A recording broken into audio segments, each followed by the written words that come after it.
Tétano generalizado fatal. Jovem tem músculos relaxamentos após oração na CCB, um testemunho que abalou a Congregação de São Paulo, SP. Capítulo 1, o chamado urgente.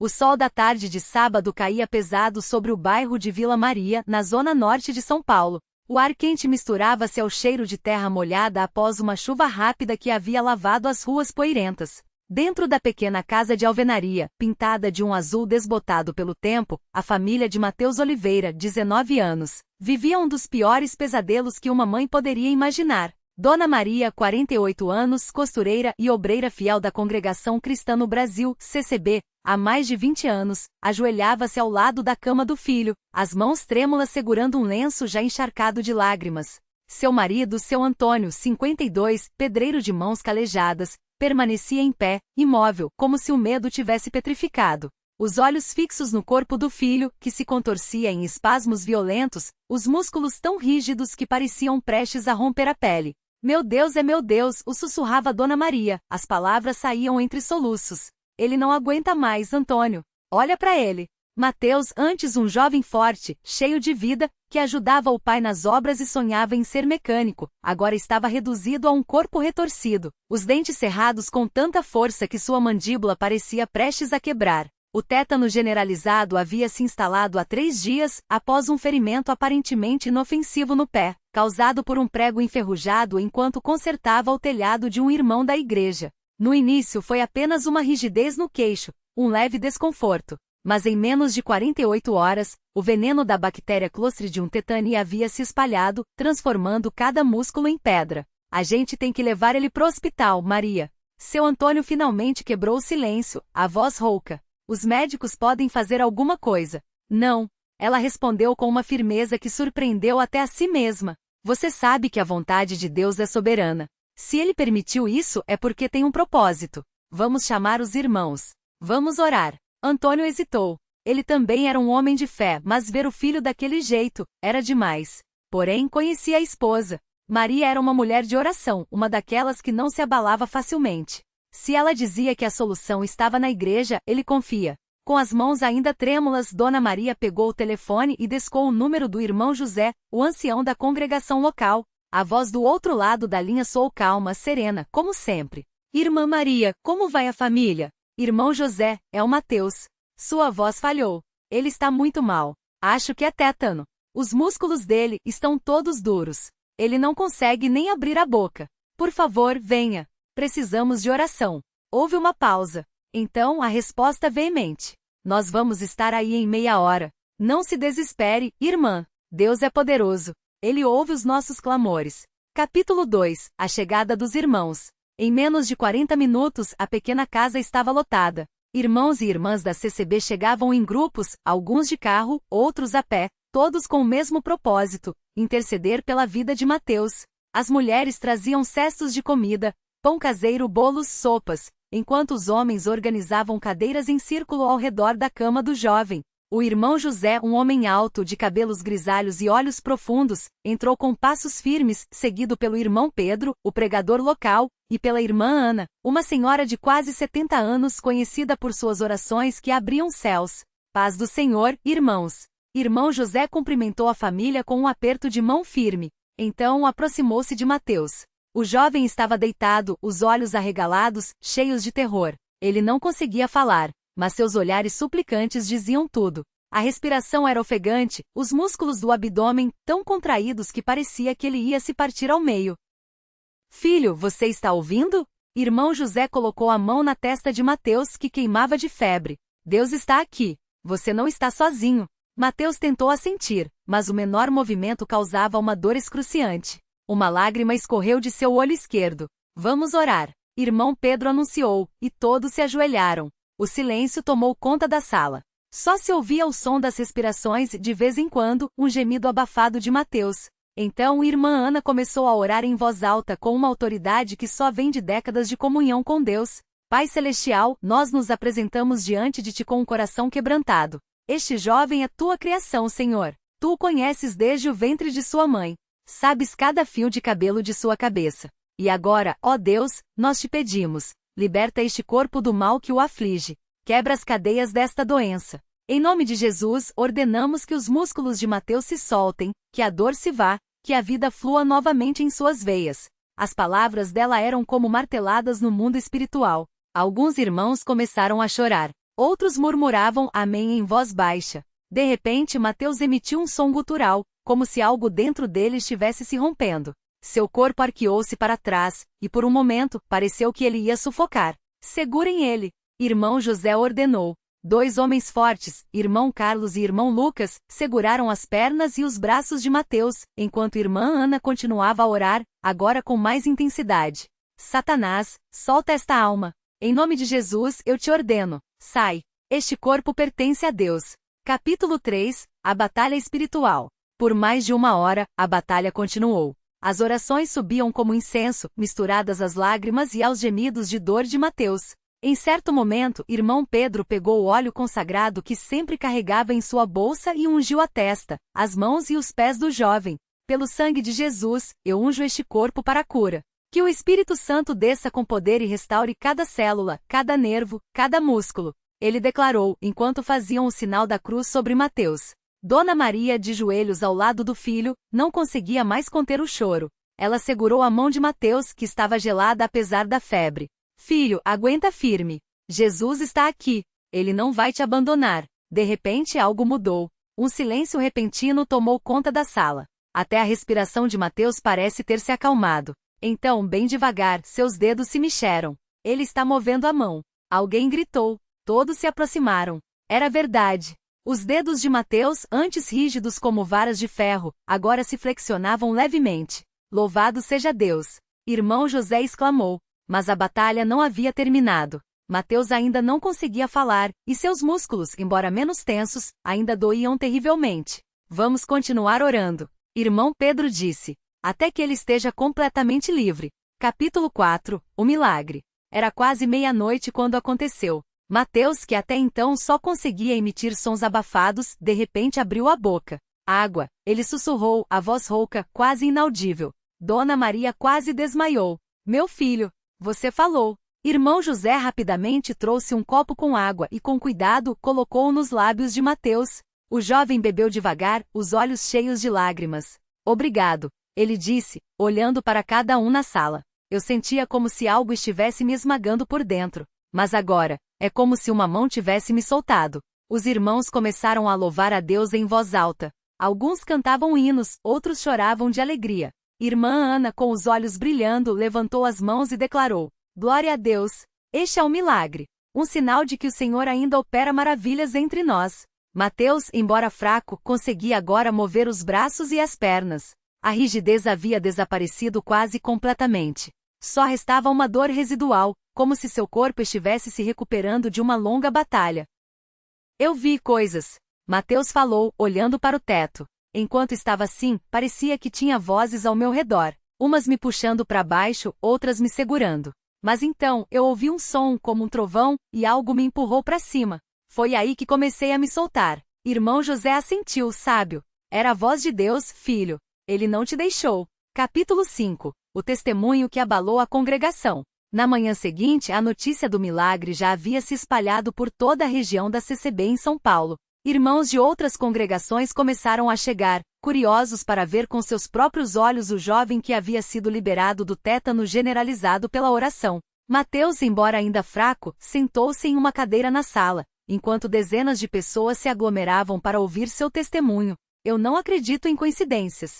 Ele disse, a voz ainda trêmula, mas firme. Os médicos disseram que tétano em estágio avançado como o meu só tem cura com semanas de tratamento, e mesmo assim, muitas vezes deixa sequelas.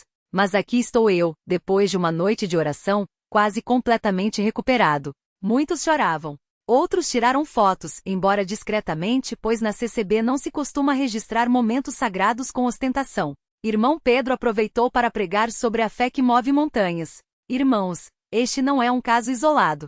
A Bíblia está cheia de milagres, e Deus continua o mesmo. O que mudou foi a nossa fé. Quantas vezes nós oramos sem realmente acreditar? Quantas vezes desistimos antes de ver a vitória? Dona Maria, ao lado do marido, não conseguia parar de agradecer. Ela abraçou cada irmã que chegava, contando como havia sido aqueles momentos de angústia e como Deus havia respondido. Eu quase desisti. Ela confessou: quando vi meu filho daquele jeito, pensei que fosse perder ele. Mas o Espírito Santo me lembrou: confia, eu sou maior que qualquer doença. Capítulo 6. A vida depois do milagre. Nos dias seguintes, Mateus se recuperou rapidamente. Os médicos, quando o examinaram, ficaram estupefatos. Seus níveis de toxina tetânica haviam caído drasticamente, e seus reflexos, que deveriam estar comprometidos, estavam normais. Isso não faz sentido do ponto de vista médico, disse um infectologista do hospital municipal. Pelo estágio em que ele estava, deveria ter sequelas neurológicas permanentes. Mas ele está normal. Mateus sorriu. Não foi a medicina. Foi Deus. Ele voltou à congregação com um novo propósito. Antes era um jovem quieto, que ia à igreja por obrigação. Agora tornará-se um testemunho vivo do poder de Deus.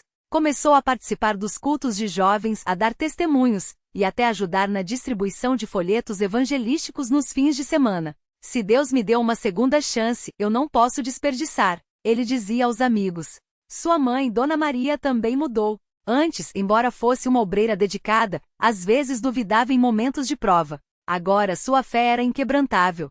Se Deus fez isso pelo meu filho, ele pode fazer por qualquer um, ela declarava nas reuniões de irmãs. Capítulo 7. O impacto na comunidade. O caso de Mateus reacendeu a fé de muitos. Irmãos que haviam se afastado voltaram à congregação. Outros que antes só iam à igreja por tradição, começaram a buscar a Deus com mais seriedade. Se um milagre desses aconteceu aqui, quem somos nós para duvidar? Disse irmão Roberto, um homem que havia se afastado por anos, mas que agora voltava arrependido. Até mesmo não crentes da vizinhança ficaram impressionados. Alguns começaram a frequentar os cultos, curiosos para ver aquele Deus que cura tétano. Eu não acredito em Deus, mas isso aqui é muito estranho, comentou seu João, um vizinho ateu, após ouvir o testemunho. Ou esse menino é um fenômeno da natureza, ou realmente tem algo sobrenatural. Mateus apenas sorria. É Deus, seu João. Só ele. Capítulo 8. Lições de uma noite de orações. Anos depois, quando Mateus já era um obreiro ordenado na CCB, ele ainda contava sua história para as novas gerações. Aqueles momentos me ensinaram que a fé não é só acreditar que Deus pode. É saber que Ele vai. Ele dizia aos jovens: quando você está no fundo do poço, e tudo parece perdido, é aí que Deus age. Sua mãe, agora uma diaconisa, sempre completava. E outra coisa, a igreja verdadeira não desiste dos seus. Aqueles irmãos poderiam ter ido embora depois de algumas orações. Mas eles ficaram. Eles lutaram conosco. Isso é amor de Cristo. Hoje a história de Mateus é contada não só em São Paulo, mas em congregações por todo o Brasil. Alguns chamam de milagre, outros de intervenção divina. Mas para ele era simples. Deus me amou quando eu não merecia. E isso mudou tudo. Epílogo. O poder da fé coletiva. Aquele sábado em Vila Maria não foi apenas um dia de cura. Foi um marco na história daquela congregação. Prova de que quando o povo de Deus se une em oração, jejum e fé, montanhas são removidas. E assim, entre lágrimas, louvores e um jovem que deveria ter morrido, mas ressuscitou pela fé, a glória de Deus foi manifestada mais uma vez. Porque para Deus não haverá impossíveis. Lucas 1h37. Fim. Nota: este relato é uma reconstrução ficcional baseada em testemunhos reais de curas na CCB. Nomes e detalhes foram alterados para preservar a privacidade, mas a essência da fé e do poder de Deus permanece inalterada. Que esta história fortaleça a fé daqueles que creem e desperte a curiosidade daqueles que ainda buscam. Deus é fiel. Tétano generalizado fatal, a vida depois do milagre. Capítulo 7. O despertar da fé em uma família ferida. A notícia da cura de Mateus se espalhou como fogo em palha seca. Não demorou para que os irmãos da congregação cristã no Brasil e em Vila Maria começassem a receber visitas de outras igrejas, de curiosos e até de céticos que queriam ver com os próprios olhos o jovem que havia sido dado como morto pelos médicos, mas que agora caminhava, falava e, acima de tudo, louvava a Deus com uma intensidade que comovia até os mais duros de coração. Mas enquanto a congregação celebrava, a família de Mateus ainda lutava para assimilar o que havia acontecido. Sua mãe, Dona Maria, uma mulher de mãos calejadas pelo trabalho na roça, passava as noites em claro, não mais pelo medo de perder o filho, mas pela grandeza do que Deus havia feito. Filho, eu não consigo dormir, confessou ela uma noite, enquanto Mateus ajudava a arrumar a mesa após o jantar. Todo dia eu acordo pensando, será que foi sonho?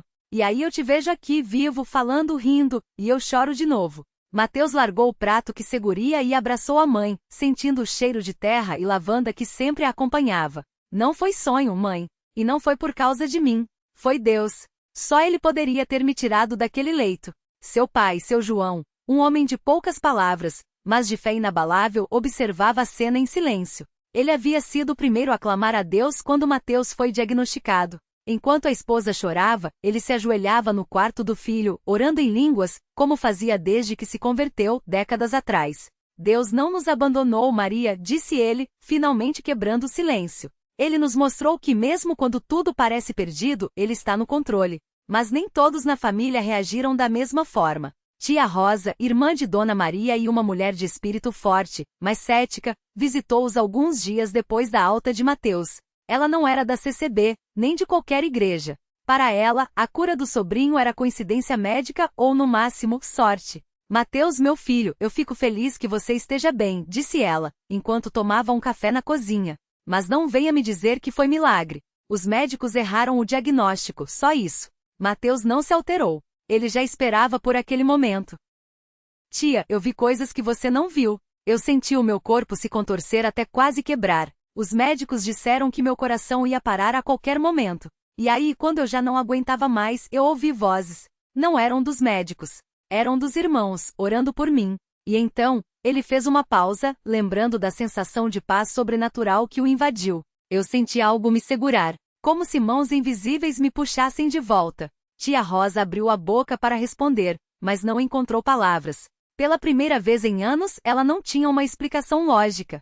Capítulo 8. O impacto na congregação, quando a fé se torna contágio. O domingo seguinte ao milagre foi um dos mais movimentados que a pequena congregação de Vila Maria já havia visto. Irmãos de outras cidades chegaram de ônibus, carro e até a pé para ver Mateus e ouvir seu testemunho. O salão, que normalmente comportava cerca de 200 pessoas, estava lotado, com muitos ficando do lado de fora, ouvindo pelos alto-falantes improvisados. O presbítero Silva, homem de barba branca e voz firme, abriu o culto com uma oração de gratidão. Meus irmãos, hoje não é um dia comum. Hoje é um dia de vitória.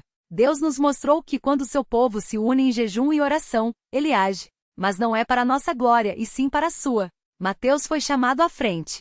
Ele subiu ao púlpito com as pernas ainda um pouco trêmulas, não pela fraqueza física, mas pela intenção de estar ali. Ao seu lado, o irmão Carlos, o mesmo que havia orado sobre ele no hospital, colocou uma mão em seu ombro em sinal de apoio. Irmãos, começou Mateus com a voz embargada. Eu não deveria estar aqui. Os médicos disseram que meu caso era irreversível. Minha família já estava se preparando para me enterrar. Mas Deus tinha outros planos. Ele então contou detalhe por detalhe o que havia passado. As dores insuportáveis, os espasmos que quase o sufocavam, a sensação de estar caindo em um abismo enquanto seu corpo falhava. E então a luz. Não era uma luz comum. Era como se o próprio Espírito Santo estivesse ali me envolvendo. E então eu ouvi uma voz: levanta-te, filho. Não é a tua hora. O silêncio no salão era tão profundo que dava para ouvir o choro abafado de algumas irmãs. Muitos se ajoelharam, outros levantaram as mãos em adoração. Alguns que estavam doentes ou passando por lutas começaram a clamar por seus próprios milagres.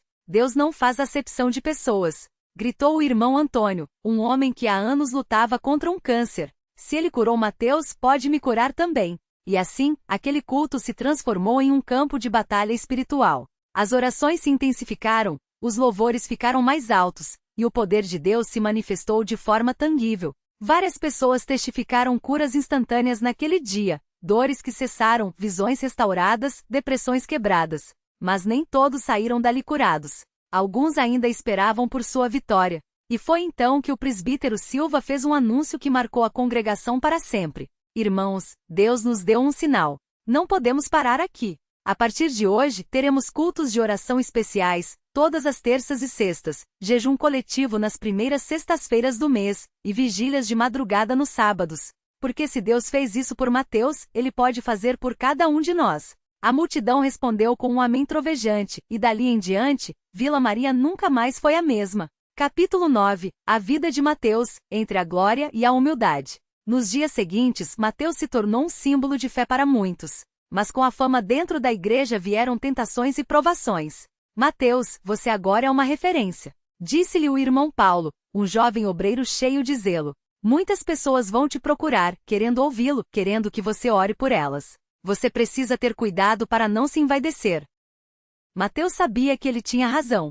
Já havia notado olhares de admiração demais, alguns irmãos até pedindo para tocar em suas roupas, como se ele fosse algum tipo de santo. Isso o incomodava profundamente. Irmão Paulo, eu não sou ninguém, respondeu ele com sinceridade. Eu só fui um vaso que Deus usou. Se ele quiser, pode me tirar daqui amanhã. Mas nem todos entendiam assim. Irmã Clara, uma senhora idosa que frequentava a congregação há décadas, o abordou após um culto. Mateus, meu filho, você tem um domingo, Deus te escolheu para coisas grandes. Você deveria pregar mais, viajar, levar sua história para outras igrejas.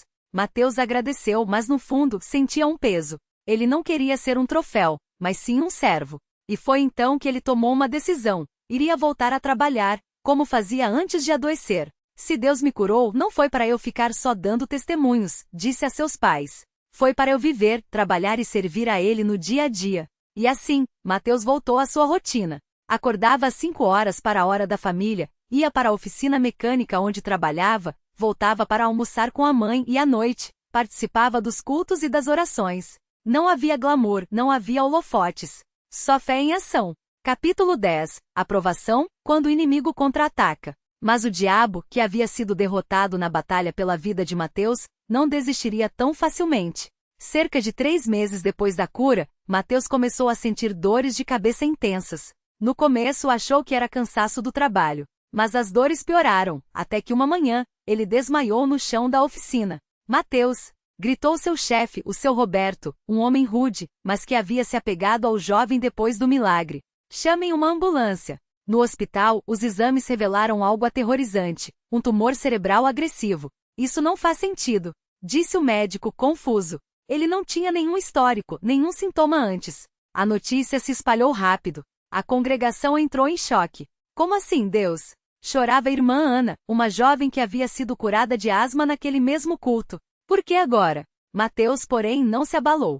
Se Deus me curou do tétano, Ele pode me curar disso também, disse ele, com uma calma que surpreendeu até os mais velhos. Mas dessa vez a batalha seria diferente. Capítulo 11. A segunda batalha, quando a fé é testada até o limite. Dessa vez não havia espasmos visíveis, não havia sinais externos de sofrimento. Mas a dor era real e o medo palpável. Filho, e se dessa vez não der certo? Perguntou Dona Maria com os olhos vermelhos de tanto chorar. Mateus a abraçou forte. Mãe, se Deus me chamou para estar com Ele, eu vou. Mas se não for a minha hora, Ele vai me curar de novo. A questão não é se eu vou viver ou morrer, é se eu vou confiar nele até o fim.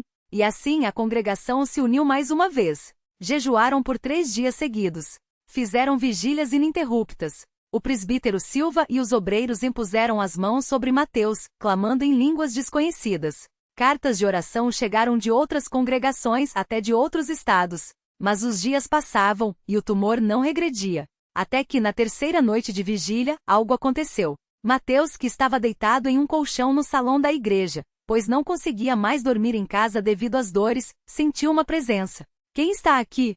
Perguntou, abrindo os olhos. Não havia ninguém. Só a luz fraca das velas e o som das orações ao fundo. E então, ele ouviu a voz novamente. Não era uma voz audível, mas uma certeza no coração. Confia em mim, até quando não entender. No mesmo instante, a dor desapareceu. Mateus se levantou como se nada tivesse acontecido, e foi até o púlpito, onde o presbítero Silva estava orando. Irmãos! Gritou ele com uma força que não sentia havia semanas. Deus me curou! O salão explodiu em louvores. Alguns caíram no espírito, outros choravam de alegria. O médico de plantão que havia sido chamado para acompanhar o caso ficou estarrecido. Isso é impossível, murmurava ele, enquanto examinava Mateus. O tumor sumiu. Não há nem sinal de que ele existiu. E assim, pela segunda vez, Mateus foi liberto por um milagre. Capítulo 12. O legado, quando o homem se torna um instrumento. Após a segunda cura, Mateus entrou para a história da CCB em Vila Maria. Mas dessa vez, ele não se contentou em apenas testificar. Deus me deu 2 chances, disse ele ao presbítero Silva. Agora eu quero servir. E assim, Mateus se tornou obreiro. Pregava em cultos de jovens. Visitava hospitais, orando por doentes. Liderava grupos de oração. Escreveu um pequeno livro com seu testemunho, distribuído entre os irmãos. Mas o mais impressionante era sua humildade. Mesmo com tanta responsabilidade, ele nunca se considerou superior. Eu não sou ninguém, dizia sempre. Só um pecador salvo pela graça. E foi assim que anos depois, quando um jovem de outra congregação lhe perguntou: Irmão Mateus, como eu posso ter uma fé como a sua? Ele respondeu com um sorriso: Não é sobre ter fé como a minha. É sobre ter fé em aquele que é fiel. Porque quando você entende que Deus é Deus, e você é só um vaso nas mãos dele, aí, meu irmão, os milagres acontecem. Epílogo: a fé que move montanhas. Anos se passaram. Mateus casou-se, teve filhos e continuou servindo a Deus com a mesma intensidade. Sua história inspirou gerações, não só em Vila Maria, mas em todo o Brasil. E toda vez que alguém duvidava que algum irmão fraquejava na fé, ele contava sua história novamente. Eu já estive no vale da sombra da morte. Já senti o gosto da derrota. Mas aprendi uma coisa: Deus não nos promete uma vida sem lutas, mas nos promete que nunca estaremos sozinhos nelas. E assim, entre lágrimas, louvores e uma vida dedicada ao Senhor, Mateus provou que quando Deus está no controle, até o tétano generalizado e um tumor cerebral não tem poder. Porque afinal, para Deus, não há impossíveis. Lucas 1h37. Fim. Nota final. Esta história, embora baseada em testemunhos reais de curas milagrosas na CCB, é uma reconstrução ficcional para ilustrar o poder da fé coletiva, do jejum e da oração. Que ela fortaleça os que creem e desperte os que ainda duvidam. Deus é fiel ontem, hoje e sempre. Ora, aquele que é poderoso para fazer tudo muito mais abundantemente além daquilo que pedimos ou pensamos, segundo o poder que em nós opera, a ele seja a glória, na Igreja em Cristo Jesus, por todas as gerações, para todo sempre. Amém. Efésios 3:2.20 e 21.